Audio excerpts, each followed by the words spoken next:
come check on the JCB. The filter was stuck inside. Turns out that there was a little pin inside that was holding the whole thing.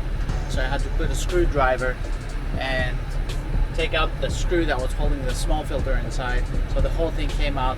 The inside filter was destroyed. I replaced it with two brand new ones. We'll see how that goes.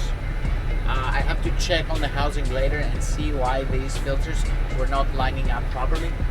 Now I'm just carrying up some material to go back to the construction site where you can unload the stuff, the rock, and call it a day.